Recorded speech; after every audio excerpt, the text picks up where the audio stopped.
أعوذ بالله من الشيطان الرجيم. بسم الله الرحمن الرحيم. يا أيها المزمل قم الليل إلا قليلا نصفه أو انقص منه قليلا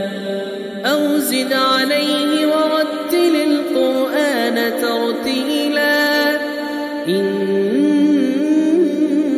سنلقي عليك قولا ثقيلا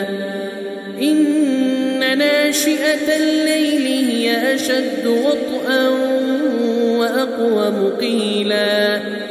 إن لك في النهار سبحا طويلا واذكر اسم ربك وتبتل إليه تبتيلا رب المشرق والمغرب لا إله إلا هو فاتخذه وكيلا واصبر على ما يقولون واهجرهم هجرا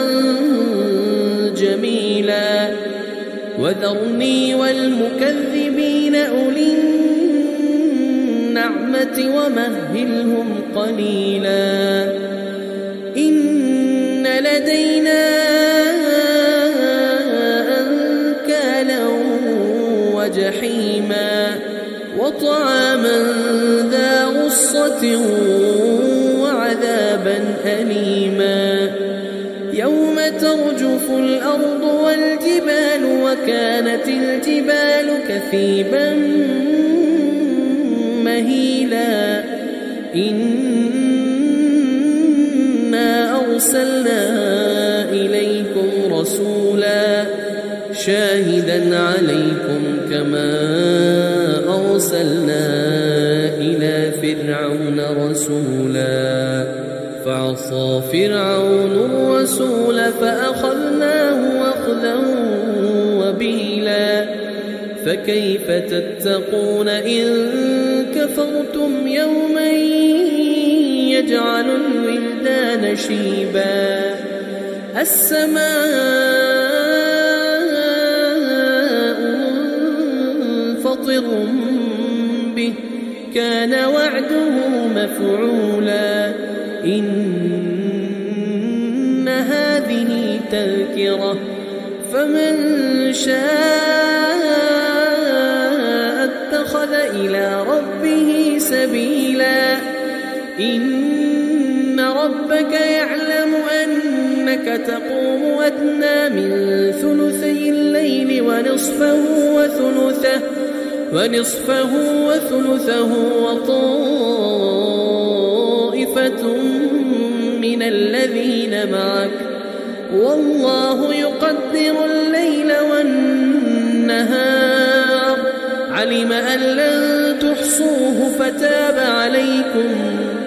علم أن لن تحصوه فتاب عليكم فاقرؤوا ما تيسر من القرآن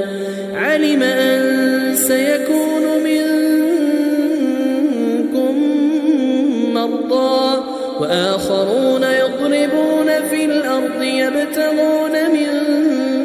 فضل الله وآخرون يقاتلون في سبيل الله فاقرؤوا ما تيسر منه